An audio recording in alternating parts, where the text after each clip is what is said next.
Hi and welcome to schooling India. आज हम पढ़ेंगे कक्षा छठवीं का अध्याय 4 आरंभिक नगर। हड़प्पा की कहानी। अक्सर पुरानी इमारत अपनी कहानी बताती हैं। लगभग 150 साल पहले जब पंजाब में पहली बार रेलवे लाइनें बिछाई जा रही थीं, तो इस काम में जुटे इंजीनियरों को अचानक हड़प्पा पुरा स्थल मिला, जो आधुनिक पाकिस्तान में है। उन्होंने सोचा कि यह एक ऐसा खंडहर है जहां से अच्छी ईंटें मिलेंगी। यह सोचकर वे हड़प्पा के खंडहरों से हजारों ईंटें उखाड़ ले गए, जिससे उन्होंने रेलवे लाइनें बिछाईं। इससे कई इमारतें पूरी तरह नष्ट हो गईं।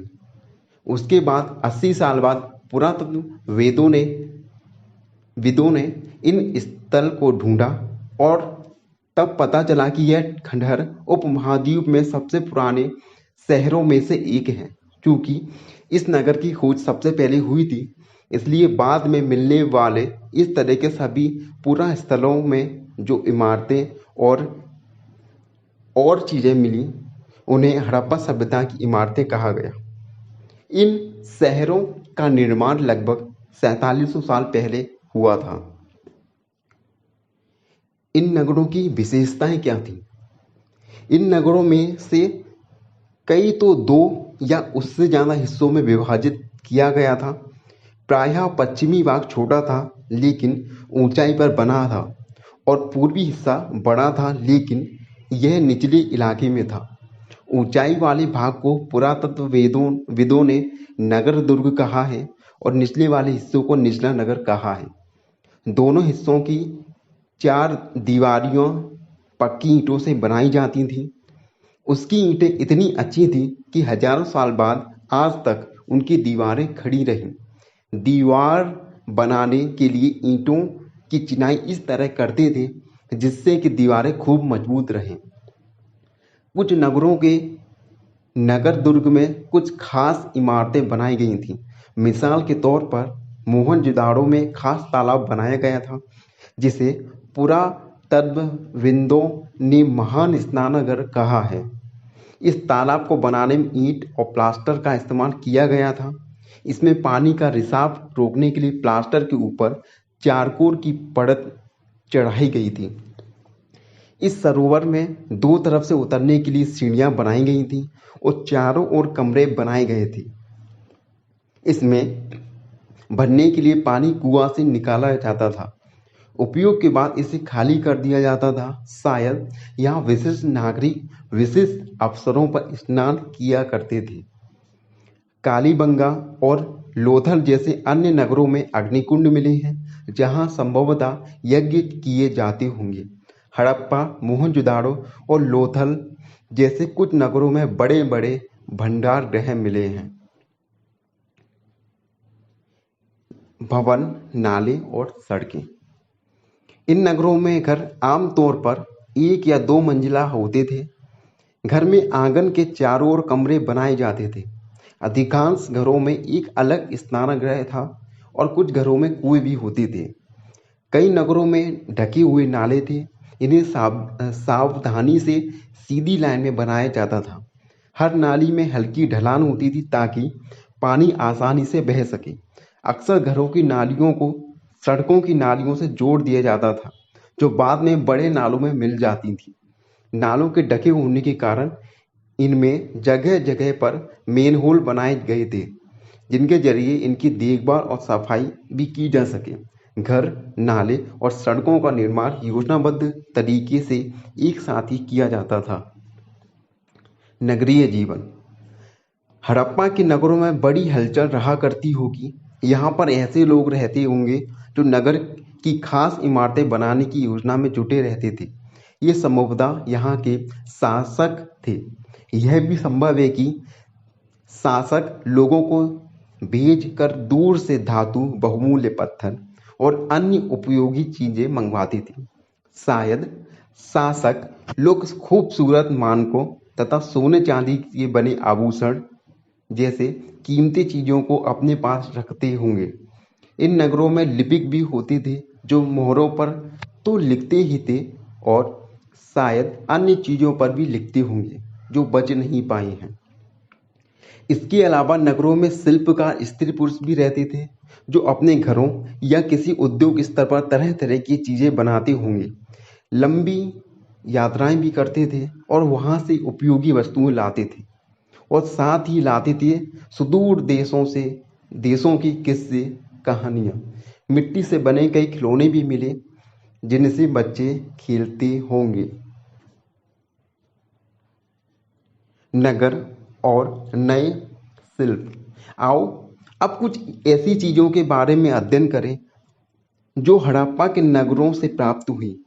पुरातत्वविदों को ये चीजें वहां मिली हैं, उनसे अधिकतर पत्थर, शंख, तांबे, कांसे, सोने और चांदी जैसी धातुओं से बनाई गई थी। तांबे और कांसे के औजार, हथियार, गहने और बर्तन बनाए जाते थे। सोने और चांदी से गहने और बर्तन बनाए जाते थे। यहाँ मिली सबसे आकर्षक वस्तुओं में मनके, बांट और फलक हैं।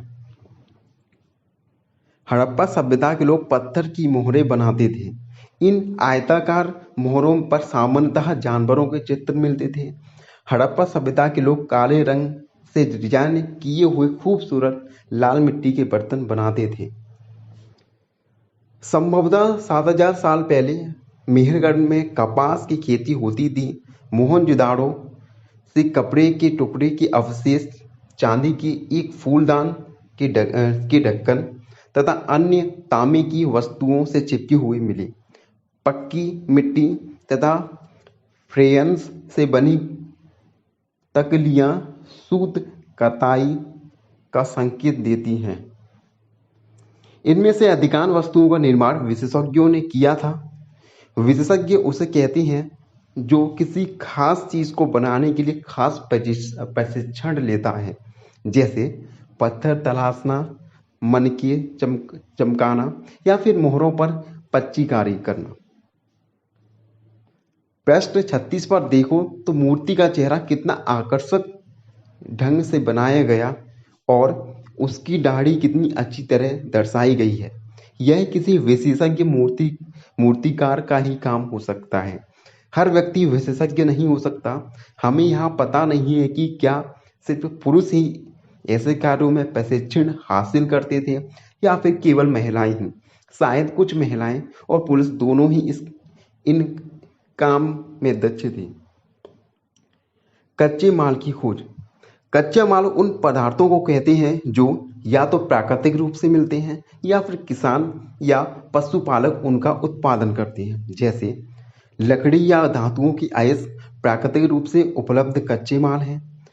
इनसे फिर कई तरह की चीजें बनाई जाती हैं। मिसाल के तौर पर किसान द्वारा पैदा किए गए कपास को कच्चा माल कहते हैं, जिससे बाद में कटाई बुनाई करके कपड़ा तैयार किया जाता है। हड़प्पा के लोगों को कई चीजें वहां मिलती थी, लेकिन तांबा, लोहा, सोना, चांदी और बहुमूल्य पत्थरों जैसे पत्थरों को दूर दूर से आयात करते थे। हड़प्पा के लोग तांबे का आयात संभवतः आज के राजस्थान से करते थे। यहाँ तक कि पश्चिमी एशियाई देश ओमान से भी तांबे का आयात किया जाता था। कांसा बनाने के लिए तांबे के साथ मिलाई जाने वाली धातु टिन का आयात आधुनिक ईरान और अफगानिस्तान से किया जाता था। सोने का आयात आधुनिक कर्नाटक और बहुमूल्य पत्थर का आयात गुजरात, ईरान और अफगानिस्तान से किया जाता था। नगरों में रहने वालों के लिए भोजन। लोग नगरों के अलावा गांव में भी रहते थे। वे अनाज उगाते थे और जानवर पालते थे। किसान और चरवाहे ही शहरों में रहने वाले शासकों, लेखकों और दस्तकारों को खाने के सामान देते थे। पौधों के अवशेषों से पता चलता है कि हड़प्पा के लोग गेहूं, जौ, दाल, मटर, धान, तिल और सरसों उगाते थे। जमीन की जुताई के लिए हल का प्रयोग एक नई बात थी। हड़प्पा काल के हल जो नहीं बच पाए क्योंकि वे प्रायः लकड़ी से बनाए जाते थे, लेकिन हल के आकार के खिलौने मिले हैं। इस क्षेत्र में बारिश कम होती है, इसलिए सिंचाई के लिए लोग ने कुछ तरीके अपनाए होंगे। संभवतः पानी का संचय किया जाता होगा और ज़रूरत पड़ने पर उससे फसलों की सिंचाई की जाती होंगी। हड़प्पा के लोग गाय, भैंस, भेड़ और बकरियां पालते थे। बस्तियों के आसपास तालाब और चारागाह होते थे, लेकिन सूखे महीनों में मवेशियों के झुंडों को चारा पानी की तलाश में दूर दूर तक ले ले जाया करते थे और बेर जैसे फलों को इकट्ठा करते थे, मछलियां पकड़ते थे और हिरन जैसे जानवरों का शिकार भी करते थे। गुजरात में हड़प्पा कालीन सभ्यता का सूक्ष्म निरीक्षण। कच्छ के इलाकों में खदीर बेत के किनारे धोलावीरा नगर बसा था। वहां साफ पानी मिलता था और जमीन उपजाऊ थी। जहां हड़प्पा सभ्यता के कई नगर दो भागों में विभक्त थे, वहीं धोलावीरा नगर को 3 भागों में बांटा गया था। इसके हर हिस्से के चारों ओर पत्थर से ऊंची ऊंची दीवार बनाई गई थी। इसके अंदर जाने के लिए बड़े बड़े प्रवेश द्वार थे। इस नगर में एक खुला मैदान भी था, जहां सार्वजनिक कार्यक्रम आयोजित किए जाते थे। यहाँ मिले कुछ अवशेषों में हड़प्पा लिपि के बड़े बड़े अक्षरों को पत्थरों में खोदा गया था। इन अभिलेखों को संभवतः लकड़ी में जड़ा गया था। यह एक अनोखा अवशेष है, क्योंकि आमतौर पर हड़प्पा के लेख मोहर जैसी छोटी धातुओं पर पाए जाते थे। गुजरात की खंभात की खाड़ी में मिलने वाली साबरमती की एक उपनदी के किनारे बसा लोथल नगर ऐसे स्थान पर बसा है जहां कीमती पत्थर जैसे कच्चे माल आसानी से मिल जाते थे। यह पत्थरों, शंखों और धातुओं से बनाई गई चीजों का एक महत्वपूर्ण केंद्र था। इस नगर में एक भंडार गृह भी है। इस भंडार गृह में कई मोहरे, मुद्रांकन और मोहरबंदी मिले हैं। यहाँ पर एक इमारत मिली है जहाँ संभवतः मनके बनाने का काम होता था। पत्थर के टुकड़े, अधबने मनके बनाने वाले उपकरण और तैयार मनके भी यहाँ मिले हैं। सभ्यता के अंत का रहस्य। लगभग 2900 साल पहले एक बड़ा बदलाव देखने को मिलता है। अचानक लोगों ने इन नगरों को छोड़ दिया। लेखन, मोहर और बांटों का प्रयोग बंद हो गया। दूर दूर से कच्चे माल का आयात काफ़ी कम हो गया। मोहनजोदाड़ो में सड़कों पर कचरे के ढेर बनने लगे। जल निकास प्रणाली नष्ट हो गई और सड़कों पर ही झुग्गीनुमा घर बनाए जाने लगे। यह सब क्यों हुआ, कुछ पता नहीं। कुछ विद्वानों का कहना है कि नदियां सूख गई थीं। अन्य का कहना है कि जंगलों का विनाश हो गया था। इसका कारण ये हो सकता है कि ईंटें पकने के लिए ईंधन की जरूरत पड़ती थी। इसके अलावा मवेशियों के बड़े बड़े झुंडों ने चारागाह और घास वाले मैदान समाप्त हो गए होंगे। कुछ इलाकों में बाढ़ आ गई, लेकिन इन कारणों से यह स्पष्ट नहीं हो पाता है कि सभी नगरों का अंत कैसे हो गया, क्योंकि बाढ़ और नदियों के सूखने का असर कुछ ही इलाकों में हुआ होगा। ऐसा लगता है कि शासकों का नियंत्रण समाप्त हो गया। जो भी हुआ हो, परिवर्तन का असर अक्सर साफ दिखाई देता है। आधुनिक पाकिस्तान के सिंध और पाकिस्तान की बस्तियां उजड़ गई थीं।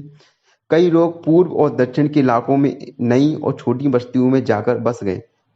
इसके लगभग 1400 साल बाद नगरों का विकास हुआ। इनके बारे में तुम अध्याय 6 और 9 में पढ़ोगे। धन्यवाद। तो ये था